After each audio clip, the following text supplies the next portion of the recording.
타고난 돈그릇이라는 게 있어요. 애초에 이 사람은 10억을 벌 수 있는 사람이 1조를 벌기는 힘들다고 저는 보거든요. 그러면 이제 그거를 어떻게 판단할 수 있냐면, 아, 내가 뭘 좀 사면 다 떨어진다. 아, 나는 돈복이 없나? 이런 생각을 가지신 분들이 상당히 많이 계실 것 같아요. 네. 이렇게 좀 돈복 없는 사람들의 그런 좀 특징들이 있나요? 네, 이제 보통 돈복이라고 하면 이제 재수거든요. 아. 그 재수가 재물 재자에 운수할 때 숫자잖아요. 그 첫 번째 돈복이 없는 사람은 그냥 1번 특징이 재수가 없어요. 재수가 없다. 예, 근데 우리가 재수 없다라고 하면 또 유형이 또 재수 없는 유형이 또 여러 유형이 있거든요. 네네. 그 중에서도 또 이제 재수 없는 유형이 두 가지 유형이 있는데 첫 번째가 좀 거만한 사람들이 있어요. 거들먹거리는 사람들. 그래서 이런 사람들한테는 뭐 어디 주식이 좋대, 뭐 아니면 어디에 투자하면 좋대 그러면 그거 내가 해봤어. 그거 내가 다 알아봤는데. 그러니까 이렇게 좀 거들먹거리고 폼을 잡느라 그런 정보나 이런 것들을 받지를 못해요. 실제적으로 거기에 대해서 실제로 기회가 있을 수도 있는데. 예, 그러니까 이제 돈복을 걷어차는 거죠. 그 다음에 이제 두 번째로 재수없는 유형은 또 뻔뻔하고 얄미운 유형들이 있어요. 뭐 예를 들어서 어떤 주식을 추천을 해서 돈을 실제로 벌었어요. 그럼 고맙다고 해야 되는데, 다른 데 투자했으면 더 벌 수 있었는데, 어떤 유형인지 아시겠죠? 네, 너무 알 것 같습니다. 네, 네, 밥을 사줘도 나는 소고기 먹을 줄 알았는데 삼겹살을 먹었네. 재수없네요. 재수없죠. 뻔뻔하고 얄미운 유형들. 오. 그러니까 이 두 가지의 유형은 돈복을 걷어차는 전형적인 재수없는 유형인 거죠. 네. 그 다음에 이제 또 두 번째로 돈복을 걷어차는 사람들은 의심이 많아요. 의심이 많은 건 좋은 거 아닌가요? 네네. 자세히 알아봐야 되니까. 그렇죠. 네. 근데 그 사람들은 이렇게 얘기해요. 그렇게 좋은 게 나한테 왜 오겠어? 그러니까 그 의심과 분석은 다른 겁니다. 의심은 안 하기 위한 자기 합리화고, 분석은 하기 위해서 내가 알아보는 거예요. 그러니까 내가 나태하고 위험을 감수하지 않기 위해서 의심이라는 어떤 그런 행동과 마음가짐을 갖는 거죠. 그래서 의심이 많은 사람들은 돈복을 걷어찰 수밖에 없어요. 아예 실제적으로 그게 무엇인지 좀 알아볼 생각이라도 하고 네. 이래야 되는데 아예 그냥 애초에 차단을 해버리는 거네요. 그러니까 긍정보다는 부정적인 거를 많이 봄으로써 그거를 안 해야 된다라는 자기 합리화를 하는 거죠. 네, 그런 사람도 주변에 있잖아요. 있어요. 왜냐면 어떤 걸 이야기를 해줘도 네. 물론 이제 그거에 대해서 좀 더 알아보는 건 충분히 필요한데 네. 야 그거 했다가 망했잖아. 그 사람 망했잖아. 네. 이렇게 얘기를 하고 아예 그 시도조차 안 하는 경우들도 네. 있거든요. 이제 의심을 그렇게 해서 자기가 안 하게 되는 걸 합리화하는 유형이 있고, 그다음에 이제 세 번째는 호기심이 없어요. 이게 왜 중요하냐면 돈복이 이렇게 막 굴러다녀요. 그런데 금덩어리가 이렇게 굴러다니는 것이 아니고 진흙 덩어리처럼 굴러다니거든요. 그러면 그거를 뭐야? 라고 해서 이렇게 털어봐야 이제 금이 나오는 건데, 호기심이 없는 사람은 그거 자체를 이제 보지를 않죠. 그래서 호기심이 있는 사람들은 항상 보면 그거 뭔데? 뭐야? 이러거든요. 저 같은 경우도 호기심이 좀 많은 편인데 네네. 누가 이렇게 줄 서잖아요. 백화점이나 어디 가면. 그럼 꼭 가서 저도 줄을 서요. 우선 줄을 서고 봐요. 그래서 어저께도 백화점을 갔는데 줄을 서더라고요. 그래서 뭐야? 줄 섰는데 도너츠 가게였어요. 그래서 그런 거 사요. 뭘까? 왜 줄을 설까? 그런 식으로 뭔가 이제 호기심이 있어야 되는데, 돈복이라는 건 이렇게 깨끗하고 맑은 상태에 있지 않아요. 그런 것들은 이미 다 가져갔어요, 사람들이. 보통 돈이라는 거는 수기운이나 토기운에 있거든요. 근데 수기운과 토기운이 합치면 뭐예요? 진흙탕이에요. 좀 이렇게 질척거리고 남들이 보지 않고 그런 곳에 이제 돈이 있는데, 그러려면 호기심을 갖고 그걸 이렇게 봐야 된다는 거죠. 네. 이런 것도 그게 줄을 선다는 게 어떻게 보면 요즘 트렌드를 체크할 수 있는 그런 부분일 수도 있겠네요. 예. 그래서 남들이 뭐 한다, 좋다, 그러면 이제 그걸 보고 관심을 가져야 되는데, 그게 아니라 그냥 아예 그냥 관심이 없는 거죠. 그 다음에 이제 또 네 번째 유형은 뭐냐면 하던 것만 해요. 계속 하던 것만 하는 분들이 있어요. 물론 맞아요. 이것이 나쁜 건 아닙니다. 안정지향형이고, 그래서 그것이 자기 삶에 만족스럽다면 괜찮지만 하던 것만 하면 최선이 유지예요. 그분들이 제일 많이 하는 말이 있습니다. 송충이는 솔잎을 먹어야지 뽕잎을 먹으면 탈난다. 그러니까 솔잎만 계속 먹는 거예요. 그러다 보면 좋은 기회가 와도 그걸 이제 보질 않죠. 계속 하던 것만 하니까. 네. 그러니까 이게 그거가 또 연관될 수 있겠네요. 성장을 하려고 하지 않는다는 것과 또 이거 일치가 될 수 있을 것 같아요. 그게 나쁘다는 건 아니에요. 그냥 단지 돈복을 내가 더 갖지 못할 뿐이죠. 그 다음에 이제 마지막 다섯 번째 유형은 인색해요. 7, 80년도에는 인색해도 돈을 내가 한 푼 두 푼 모아가지고 그걸로 이제 뭐 집도 사고 이렇게 해서 부자가 될 수 있는데 지금은 아니잖아요. 지금은 네트워크예요. 혼자서 부자가 될 수가 없어요. 근데 인색하다는 건 뭐냐면 사람을 멀리하게 하거든요. 우리 인색한 사람 싫잖아요. 그렇죠. 그게 다 눈에 보이거든. 네. 근데 인색은요, 돈이 없어서 못 쓰는 게 인색이 아니고 돈이 있는데 쓸 줄 모르는 사람이 인색한 거거든요.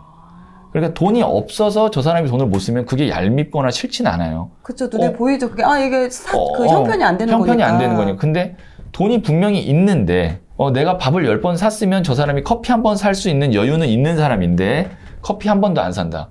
그러면 이제 주변에 사람들이 떠나고 그러다 보면 이제 네트워크가 없고 그러다 보면 돈복이 자연스럽게 멀어지죠. 그렇다면 어떠한 뭐 정보나 기회나 이런 거를 받아들일 수 있는 그런 사람들이 주변에 없어져 버리는 거죠. 네. 돈복을 거두처는 유형들이 이렇게 5가지 유형이 있습니다. 요 5가지만 일단은 그러면 안 하는 것만으로도 네. 돈복을 걷어차지 않을 수 있는 그렇죠. 상황이네요. 네. 이 5가지 하면 돈복을 걷어차는 거고요. 부자가 될 수 있는 그런 운명인가? 이런 걸 알아볼 수도 있나요? 부자라는 거는 굉장히 주관적인 개념이잖아요. 누구는 10억을 가졌는데 부자라고 생각할 수 있고 누구는 100억인데도 더 필요하다고 할 수 있고 저는 그렇게 생각하거든요. 우리가 아예 타고난 돈그릇이라는 게 있어요. 애초에 이 사람은 10억을 벌 수 있는 사람, 이 사람은 뭐 1조를 벌 수 있는 사람. 10억을 벌 수 있는 사람이 1조를 벌기는 힘들다고 저는 보거든요. 뭐 벌면 탈이 날 거고요. 분명히 그릇에 넘치니까. 그러면 이제 그거를 어떻게 판단할 수 있냐면 이건 제가 세운 기준입니다. 네. 35세까지 내가 가장 돈을 많이 벌었던 해를 한번 생각해 보는 거예요. 예를 들어서 나는 34세에 연봉 6천을 받았던 것이 가장 많이 번 해라고 하면 그 사람이 벌 수 있는 돈은 곱하기 10이 맥스인 거예요. 그러면 1년에 그 사람이 가장 많이 벌 수 있는 돈은 6억이다. 이렇게 기준을 세우는 거죠. 그러면 나는 그 정도 벌면 맥스다라고 생각하면 되는데 10배를 벌려면 그만큼 많은 희생이 있어야 돼요. 예를 들어서 건강을 해친다든지 가족과 시간을 많이 못 보낸다든지 내가 6천을 벌었었는데 한 2배만 벌어도 난 행복할 것 같아 라고 하면 그 기준을 갖고 삶을 살아가는 거죠. 왜냐면 이게 기준이 왜 중요하냐면 돈이라는 것은 계속 더 갖고 싶거든요. 맞아요. 욕심이 계속 나잖아요. 근데 그러려면 다른 것들을 분명히 희생해야 돼요. 돈이 어떻게 보면 수단이 아니라 목적이 되고 내 삶의 행복을 오히려 이제 더 마이너스 시키는 어느 정도 일정 수준이 넘으면 그래서 기준이 저는 필요하다고 생각을 해요. 근데 그 기준을 35살 되기 전에 가장 높았던 수익이 나는 그 해에 곱하기 10을 하는 게 그게 기준이다. 네. 근데 이제 1년치? 곱하기 10을 하면 정말 이제 무리가 되는 거고 나는 2, 3 정도면 행복할 것 같아. 그럼 딱 거기서 스탑하는 게 좋은 거죠. 그러면 아직 말씀하신 게 35세를 기준으로 뒀잖아요. 네. 그러면은 이제 그 밑에 뭐 20대 이런 분들 같은 경우는 아직 그 기준을 잡을 수 없는 상황이니까 네. 35살 되기 전까지 정말 열심히 또 한번 그걸 뛰어넘어 봐야 되는 부분이 있네요. 왜냐면 그 35 정도가 돼야 내가 어떤 사람이고 내가 어떤 걸 하면 잘하는지를 알 수가 있어요. 그게 이제 어떤 별자리나 사주 이런 걸로 봐도 보통 그래서 이제 뭐 깨달은 분들의 나이대가 대부분 30대 초반 중반이에요. 지금 만약에 지금 이 영상을 보시는 분이 내가 20대 중반이다. 아직 나에 대해서 내가 몰라요. 35세 정도는 돼야 나는 이런 사람이구나를 알 수 있고 내 그릇을 어느 정도 볼 수가 있는 거죠. 무궁무진한 거예요, 가능성은. 지금 만약에 35세 이전이라면. 그럼 지금 만약에 내가 40대가 넘었다라고 하는 경우는 바뀌기가 힘든 거죠. 이제 그때부터는 내가 34세에 1년에 6천 벌었던 게 가장 높은데 내가 1년에 60억을 벌 수 있다? 그건 어렵다는 거죠.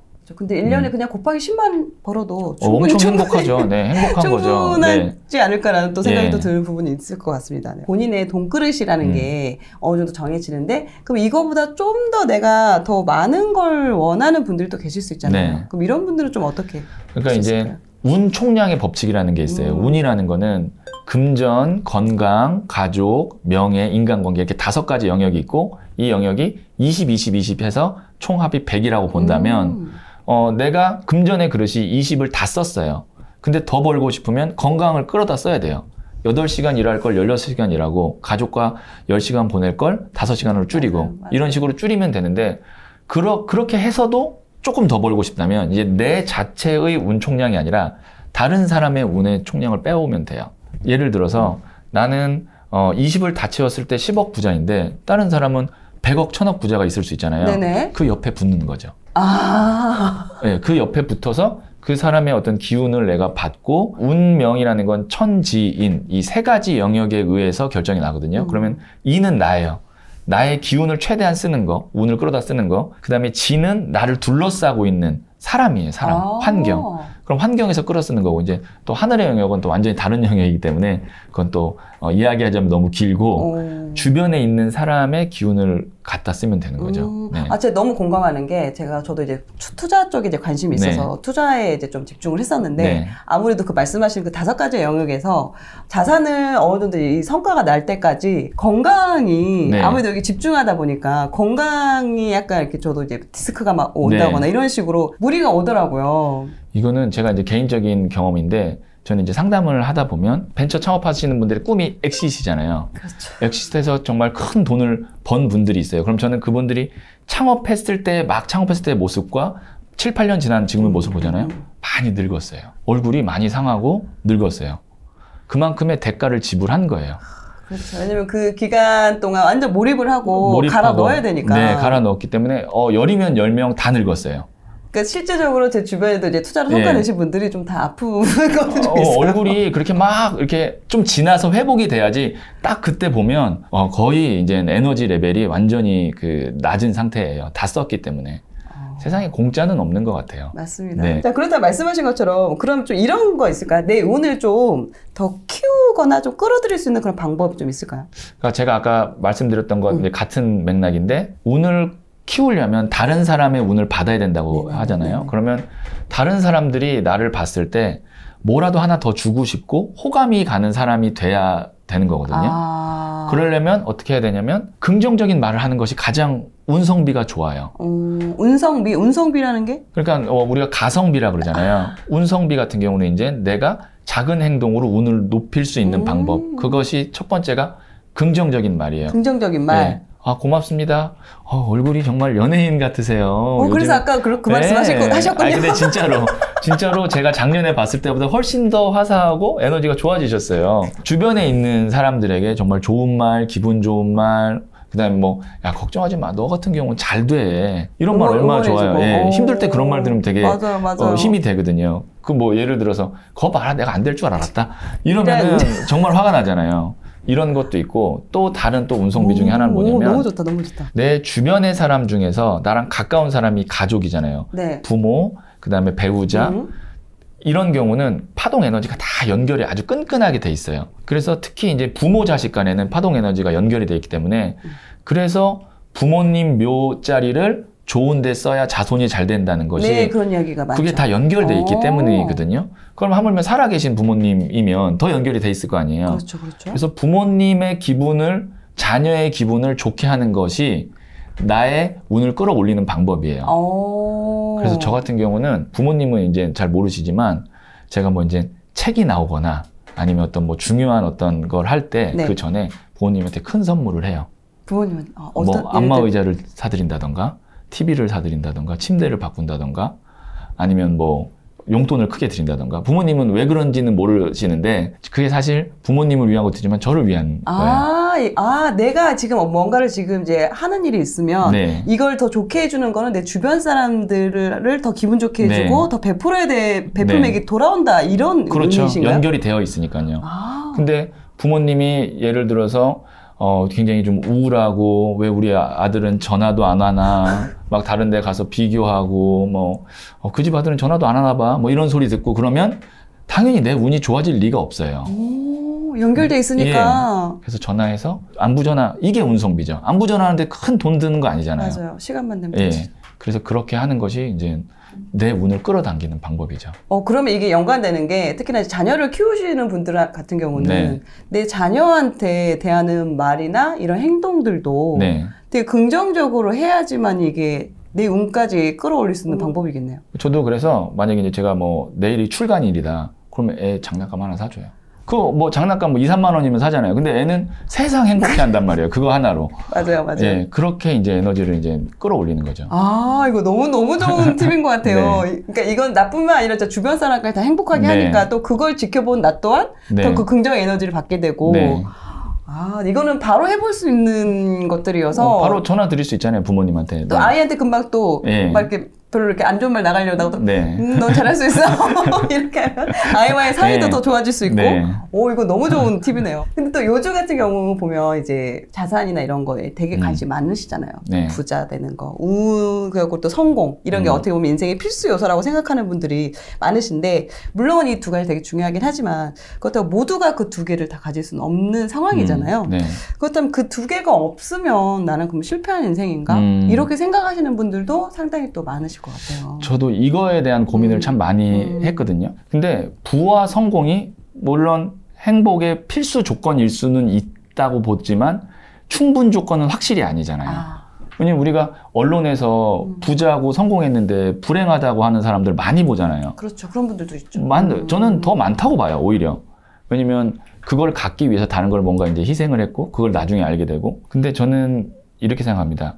사회적으로 인정받을 수는 없지만 내 안에서 절대적으로 성취할 수 있는 경지라는 것이 있거든요. 저는 그걸 나만의 절대 경지라고 생각하는데 그거를 추구하는 삶이 저는 영혼이 있는 삶이라고 생각해요. 영혼이 있는 삶? 예, 예를 들면 세탁소를 하시는 분이 내가 우리 손님한테 조금 더 어떻게 하면 깨끗하게 옷을 빨아줄까? 그 다음에 어떻게 하면 2번이라도 더 잘 다려가지고 이 사람이 기분을 좋게 할까? 뭐 예를 들어서 이제 유튜브 편집하시는 PD님이라면 어떻게 하면 내가 우리 이 출연진을 조금 더 빛나게 편집을 할까? 내가 사는 삶의 이 영역에서 나만의 절대 경지를 추구하는 것. 저는 그런 삶을 살고 있는 사람이 정말 행복하고 멋진 삶이라고 생각해요. 그래서 저도 제가 하는 이 타로 카드에서 어떻게 하면 내 절대 경지를 한번 추구할 수 있을까? 그거를 좀 계속 지금 연구하고 있어요. 그러면 이게 어떻게 보면 내가 하고 있는 분야에 의미를 갖고 네. 가치를 주고 그리고 어떻게 하면 여기를 좀 더 잘할 수 있을까? 요 부분도 이렇게 연결될 수 있겠네요. 그렇죠. 그리고 사람들이 이제 요즘에 특히 왜 내가 불행하다고 생각하냐면 비교를 해서 그래요. SNS, 인스타. 예. 지구상의 모든 생명체 중에 비교하는 생명체는 인간밖에 없어요. 그래서 인간이 제일 불행한 것 같아요. 그러네요. 예. 나는 분명히 오늘 내 나름의 좋은 식당을 갔는데 또 SNS를 보고 누가 파인다이닝을 갔네. 그거 간다고 해서 크게 뭐 행복한 건 아니잖아요. 근데 그런 걸 보고 친구도 오랜만에 처음 네. 갔으니까 기념사진 남긴 거거든요. 네. 맨날 가면 안 남기지. 그래서 제가 이제 누구 이제 가끔 만나다 보면 요즘 돈 많이 버나 봐요. 왜요? 그러니까 항상 좋은 데만 가는 것만 올리는 거잖아요. 그렇죠, 한 달에 한 번 간 거. 그렇죠. 나의 365일을 올리는 건 아니니까. 그래서 그렇게 비교를 하다 보니까 불행한데 그거에 비교하는 거에 집중하는 게 아니고 내 삶, 나만의 절대 경지 이거에 집중하면서 사는 게 저는 더 행복한 것 같아요. 남과 비교하지 말고 어떻게 보면 이거네요. 어제 나와 비교를 하고 어제보다 내가 오늘 좀 뭔가 나아졌는지 뭘 좀 더 성장했는지 이 부분이 더 중요하다는 말씀을 하시는 거죠. 제가 이제 나만의 절대 경지 추구하는 분 하나 사례를 좀 말씀해 주세요. 그것도 이제 한 6, 7년 전 오래된 일인데 요 근처에요. 역삼동에 어떤 분이 지하에서 이제 구두방을 하시는 분이 있으셨어요. 근데 그 구두방은 소파도 좋은 가죽 소파고 지하인데 클래식 음악도 나오고 그 다음에 구두 관련된 닦는 게 쫙 이렇게 벽에 있어요. 뭐 그것도 뭐 독일제로 이렇게 딱 해서. 대박. 근데 구두가 보통 닦는데 뭐 한 3,000원, 4,000원이거든요. 근데 15,000원 받아요. 근데 보통 우리가 직장을 취업하면 명품 구두를 하나씩 사거든요, 남자들이. 그래서 내 구두를 조금 더 좋은 데서 닦고 싶어요. 그럼 딱 가면 의자에 앉으면은 뭐 이 구두는요, 어떤 가죽이어서 어떤 제품을 써야 되고요. 막 이렇게 설명을 하면서 그 나이도 많은 분이 아니었어요. 너무 행복해 하는 거예요. 그 구두를 이렇게 내가 가죽을 만지면서. 그분이 나중에 굉장히 크게 성장을 해가지고 나중에는 이제 명품 가방하고 구두하고 이런 거 가죽 제품을 관리하는 회사를 대표가 됐어요. 그래서 제가 그거 보면서 나만의 절대 경지를 그 사람은 얼마나 행복해요. 내가 좋아하는 가죽을 이렇게 만지면서 그 나중에 또 성공도 하더라고요. 그리고 또 그걸 받는 입장에서도 뭔가 되게 대접받는 느낌이고 그런 생각이 들 것 같아요. 그분이 일반적인 그런 구두바랑 또 되게 너무 다르니까. 어떻게 성공했는지 아세요? 어떤 분이 지방에서 사시던 분이 소문 듣고 구두를 닦았는데 소문 듣고 거기까지 온 거예요? 예, 그래서 그분이 이제 자기 집에 내려가서 집에 있는 구두를 택배로 혹시 닦아주시나요? 보냈는데 그분이 파워블로거였던 거예요. 그래서 그거를 자기 블로그에 했는데 이제 전국에서 이제 택배로 대박! 그렇게 해서 성공을 한 케이스예요. 우와. 네. 나만의 절대 경지를 추구하다 보면 때가 오면 인정받는 시기가 있다라고 생각을 해요. 그런 게 어떻게 보면 또 좋은 인연들이 그렇게 귀인을 부른 상황인 거잖아요. 그렇죠. 그럼 본인이 계속해서 그 일에 대해서 자부심을 갖고 거기서 더 잘하려고 하는 게 어떻게 보면 이게 소문이 나고 그러면서 귀인이 이렇게 또 도와주는 상황이 돼서 결과도 잘 나오고. 그러니까 이게 그 일이 정말 내가 좋아하는 일로 돈을 버는 사람이 잘 행복한 것 같아요. 근데 특히 요즘에는 일에 두 가지가 있어야 되는데 교감과 이익이 공존해야 돼요. 내가 이 일에서 교감만 있으면 빈곤한 삶을 살고 맞아요. 이익만 있으면 나중에 공허하거든요. 그래서 이 두 가지가 공존된 거를 하는 일을 하는 사람이 저는 행복하다고 생각해요. 지금 일반 직장인 같은 경우는 그런 걸 또 잘 못 느끼고 일단 이익만 보고 다닐 수 있거든요. 이 월급 월급 때문에 어쨌든 내가 지금 이직을 할 수 없고 내가 지금 뭔가 좋아하는 게 아직 없는 상황이라면 일단은 지금 다니고 있는 이 업에 대해서 어떻게든 좀 그 안에서 좀 더 가치를 좀 찾아가거나 뭔가 여기서 내가 좀 더 확장시킬 수 있는 게 없을까? 요걸 계속 고민해 보는 게 필요할 수 있겠네요. 그리고 뭐 이제 그거 외적으로 다른 거 어떤 교감을 할 수 있는 일을 좀 찾았으면 좋겠고요. 네.